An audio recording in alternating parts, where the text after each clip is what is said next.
anunció su muerte con este motivo. El motivo era justamente por defender la justicia, defender la verdad y por ser denunciados, ¿no?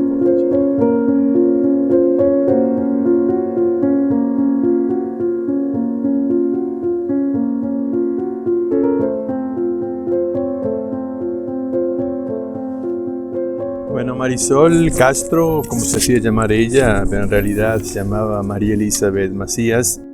Era una mujer de 39 años, nacida en Nuevo Laredo, Tamaulipas, en el norte de México, y toda su vida fue, digamos, una luchadora en todo sentido.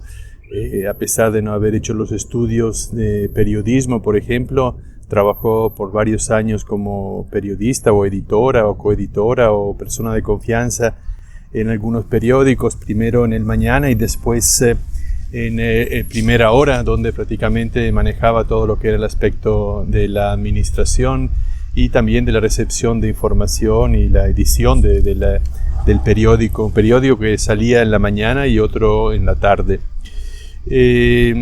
Prácticamente lo que ella fue haciendo era vivir como toda persona en la frontera, amando su tierra, su lugar, su territorio.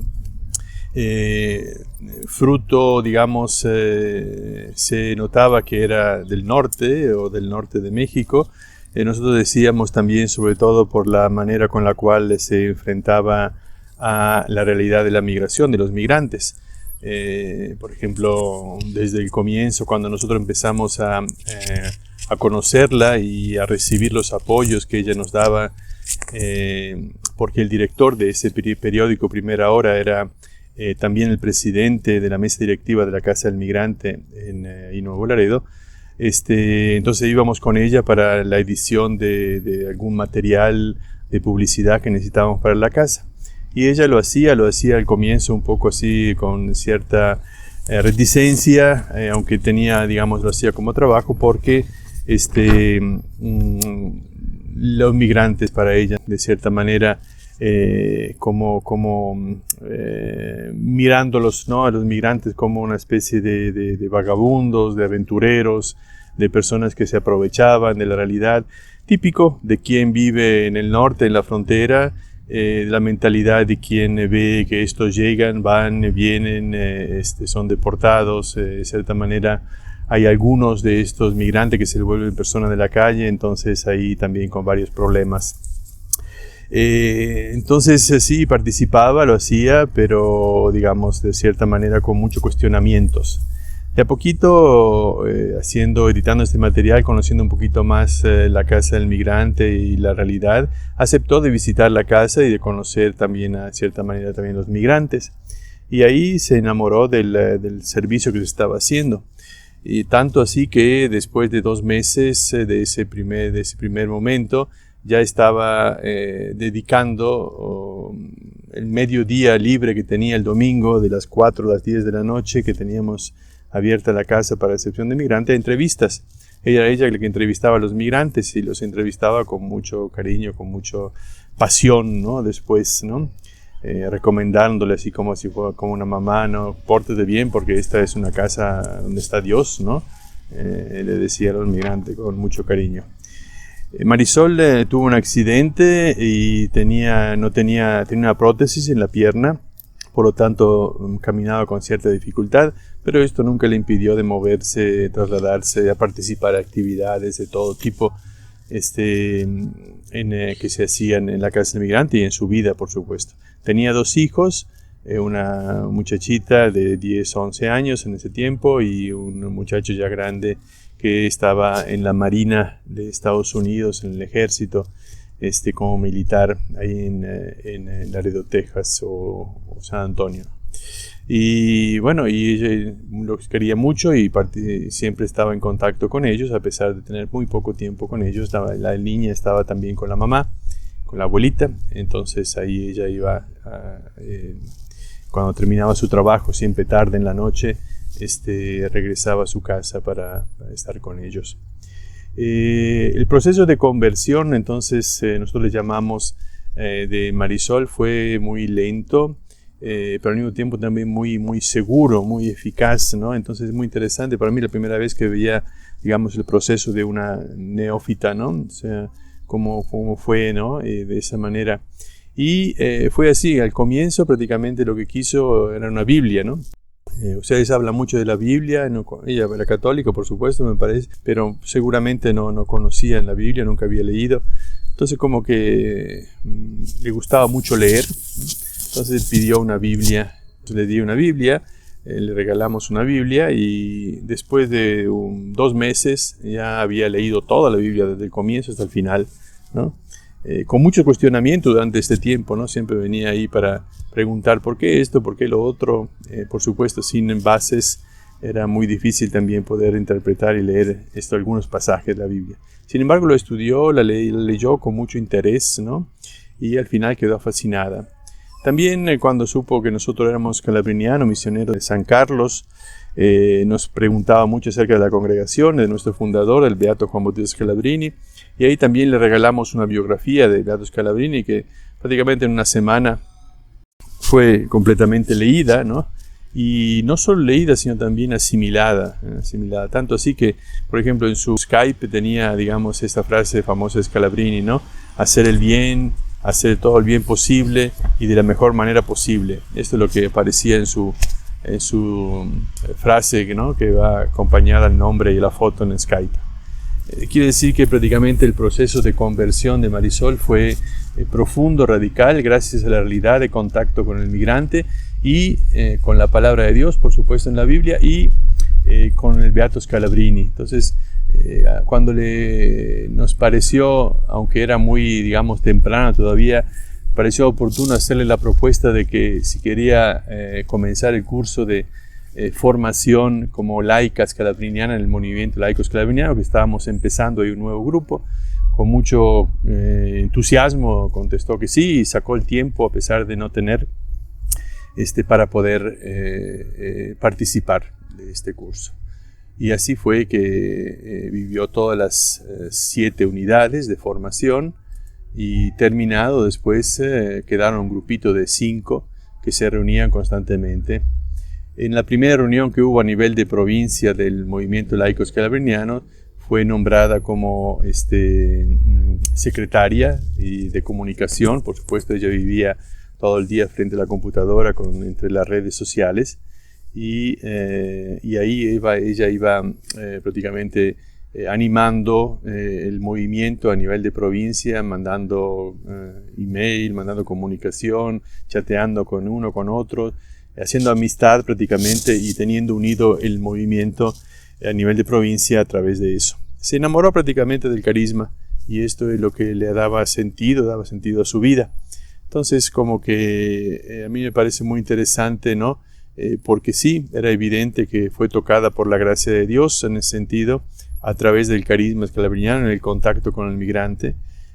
Se veía, digamos, por la pasión, por la sonrisa que apareció después constantemente en su rostro. Anteriormente era mucho más seria, más reservada.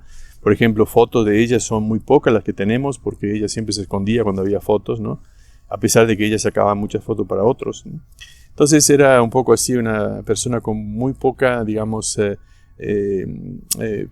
participación a nivel social anteriormente, y de a poco lo fue haciendo y fue abriendo ese camino de relación interpersonal a través del servicio al migrante en distintas maneras, sea en el movimiento laico scalabriniano, sea en la Casa del Migrante, la cual no fallaba nunca. Nosotros sabíamos que el domingo de 4 a 10 de la noche Marisol estaba en la oficina y ella dedicaba esas 6 horas sin interrumpir a entrevistar a migrantes, a escuchar a migrantes, a aconsejarlo y todo este tipo de dinámica que se hace al servicio del migrante en nuestras casas.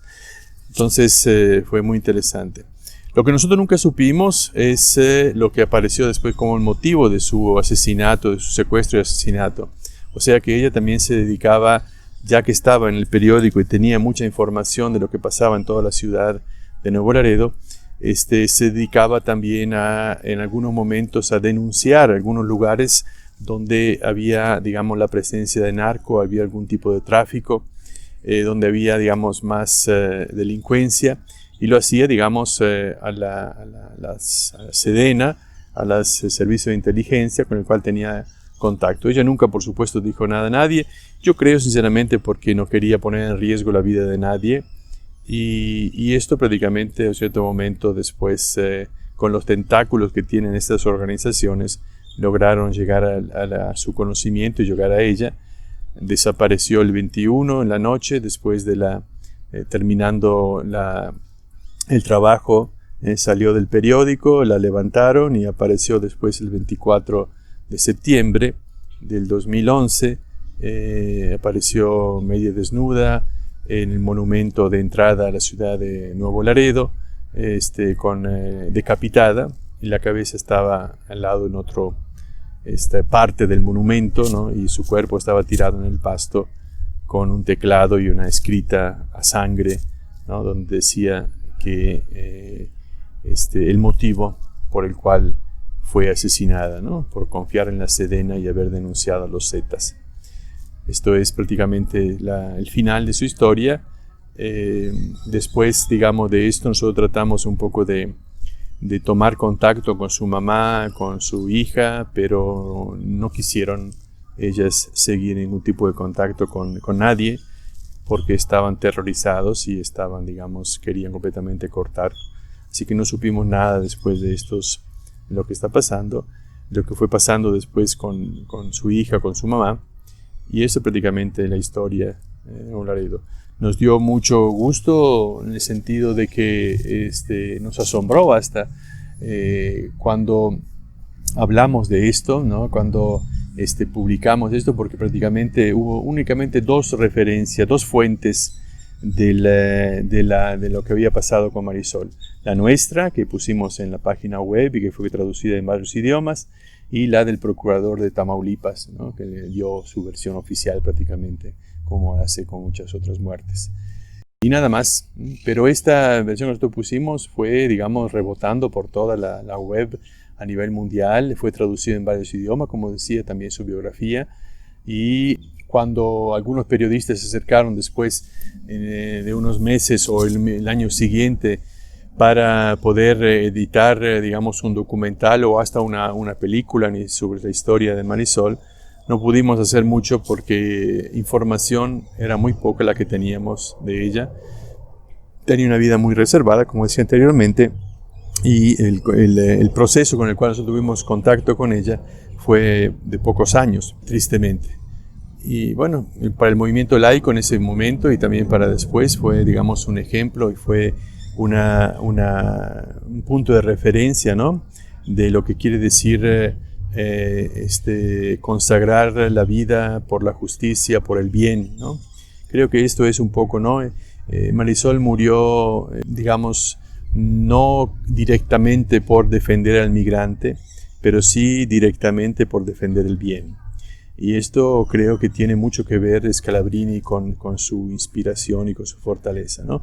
El hecho de que haya escogido esta frase, como decía anteriormente, y el hecho de que haya sido muerta, los mismos ejecutores, los Zetas del narcotráfico, el grupo de narcotráfico, anunció su muerte con este motivo. El motivo era justamente por defender la justicia, defender la verdad, y por ser denunciados, ¿no? Por ella. Seguramente estará gozando en el cielo de la dichoso, de lo que son los que defienden la justicia y luchan por la justicia y por la paz. Así que todos los años queremos recordarla, y también este año ya el 9º de su asesinato y también su vida al cielo, queremos recordar con mucho cariño a esta hermana nuestra, laica, scalabriniana, Marisol. ¿Existe algún proceso en la iglesia por reconocer a Marisol como mártir? No existe, y seguramente creo que no existirá, ¿no? Porque tenemos muy poca información, porque algunos también criticaron no conociendo o con prejuicios, ¿no? ¿Qué están haciendo? ¿Por qué tanta publicidad, ¿no? Cerca de esto? Al final de cuentas era una mujer. Sí, ya. Nadie dijo que es santa, nadie quiso canonizarla, ¿no? Únicamente defender lo que es la verdad y la justicia, porque por eso murió. Y sobre eso hay pruebas y no hay dudas, ¿no? Entonces, dar a conocer esto en este tiempo es muy importante, sobre todo a los laicos, sobre todo a los religiosos y los jóvenes, los formandos, ¿no? Conocer, digamos, que hay alguien también que en este tiempo muere por esto y motivado por nuestro fundador, de cierta manera. Y dentro del gobierno en Nuevo Laredo, ¿qué hicieron ellos ahí al respecto? No hicieron nada. Como hay decenas y decenas de muertos de este tipo, nunca se va a conocer quién es el autor. Se sabe que el autor, digamos, intelectual, el mandante, es el grupo de los Zetas, se sabe porque ellos mismos se firmaron, pero quién es el autor material, quién es la persona, quién sabe. Nosotros esperamos, siempre esperamos con esto de que el hecho de haber sido decapitada no haya sido el motivo de la muerte, sino que haya sido asesinada antes, porque ser decapitado de esa manera cruel ni los animales se le hace, ¿no? Entonces, como que sí, esperemos que no haya sufrido mucho en ese sentido. Pero sí, a nivel de gobierno, otras cosas, se pasa por encima del carpetazo famoso, ¿no? Y se pasa a otra historia. Como otros muertos injustificados, el gobierno se muestra una vez más incapaz, ¿no? Frente a estas fuerzas ocultas que dominan prácticamente la política, la sociedad y la seguridad de esa ciudad y de muchos lugares en México y del mundo. ¿Y cuál sería un mensaje para los laicos escalabrinianos y las personas que quisieran pertenecer a este movimiento? El carisma que Scalabrini recibió del Espíritu Santo y de Dios es un carisma que entusiasma y que contagia y que es capaz, como lo hacía en tiempo del comienzo, los primeros cristianos también enamorados del carisma de Jesús, ¿no? de la buena nueva, capaces de dar la vida, también en este tiempo, quien se inflama, quien se contagia de este carisma, de esta lucha, de este amor por el bien, por la justicia, por los migrantes, por todos los que sufren, puede, digamos, una vez más arrastrar la pasión y ponerlo como meta para, digamos, las personas. Marisol es un caso bien claro, y no de una persona religiosa. Uno dice, bueno, religioso, sacerdote o monjita, dieron su vida, por supuesto, yo sí. No, es una laica que tiene una vida común y que supo, digamos, hacer un proceso de conversión primero en varias etapas hasta llegar al final de esa conversión profunda que es dar la vida por. Por último, padre, en una palabra o frase, ¿cómo describirías a Marisol?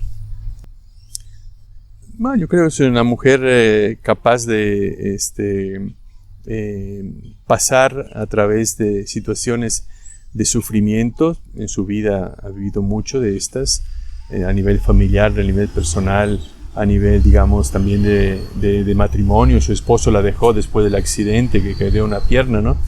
Entonces es una mujer que ha luchado en toda su vida y a través de esta lucha se ha dado algunas convicciones. Pero esas convicciones nunca fueron motivo de cerrarse a lo nuevo, a la novedad. Y esto es el hecho del porqué de la conversión. Entonces yo, digamos, creo que esto es un ejemplo claro, ¿no? Cuando uno se enamora de un objetivo, de una misión, en este caso de un carisma, es capaz de encontrar el tiempo, capaz de encontrar el motivo de su vida, esté donde esté. Marisol era laica, ¿no? Laica que vivía en el mundo, y desde esa perspectiva de mundo y de inserción en el mundo iluminó la realidad que estaba alrededor de ella, y no solo alrededor de ella, sino a nivel mundial, ahí donde llegó su noticia y su conocimiento.